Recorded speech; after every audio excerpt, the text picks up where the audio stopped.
Hey everyone, welcome back to the channel. We know the current US leadership wants to keep Chinese built and or operated vessels away from the US shores. We also know that the US wants to increase its LNG exports. I have a really critical question for the US energy sector. Will the US ever be able to export its LNG without relying on Chinese vessels? Now, you might have heard the US is a massive LNG exporter, actually the world leader right now. But here's the kicker. How does all that gas get to where it's going? Mostly on ships built and operated by other countries, and a lot of those ships built in China. Let's look at the numbers because they really tell their story. China's shipbuilding industry is colossal. They launch more ship tonnage every year than the rest of the entire world combined. Think about that. The US Office of Naval Intelligence estimates China's shipbuilding capacity is over 200 times that of the United States. Right now, the US builds maybe 5 large commercial ships a year. China built over 1,700. Why the huge difference? Cost is a big factor. It costs roughly twice as much to build a large commercial ship in the US compared to major shipbuilding nations like China or South Korea. And the US few remaining commercial shipyards often rely on laws like the Jones Act, which mandates US built, US flagged and US crewed ships for transport between US ports. While important for domestic shipping, it hasn't translated into a competitive international shipbuilding industry. So how reliant is the US? In 2024, nearly 30% of all ship arrivals at US ports were vessels built in China, and it's growing. New global ship orders surged over 50% last year, and China significantly increased its market share, capturing almost 62.5% of the entire global order book.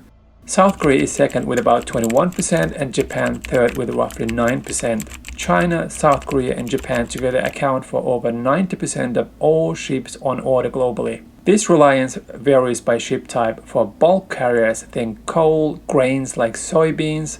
42% of US ports calls in 2024 were by China-built ships. For tankers carrying crude oil and refined products, it was 23%.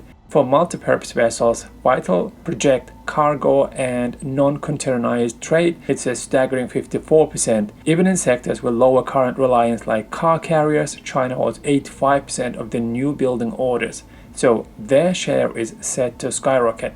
Now, the US government is aware of this reliance, and there is a push to change it. Starting from October 14, 2025, new fees will be slapped on Chinese-owned or operated vessels entering US ports, starting at $50 per net ton and ramping up to $140 per ton by April 2028. The idea is to make using these ships more expensive, potentially incentivizing alternatives, but industry experts are sounding the alarm. Andrew Abbott, CEO of Atlantic Container Line, whose entire fleet was built in China, warned this could cause a freight rate explosion, far worse than what we saw during COVID. Think about it, these Chinese-built ships aren't just going to disappear. Shipping companies will try to avoid the fees. This could mean fewer port calls in the US, maybe only hitting the biggest ports, leading to congestion. It could also dramatically increase shipping costs.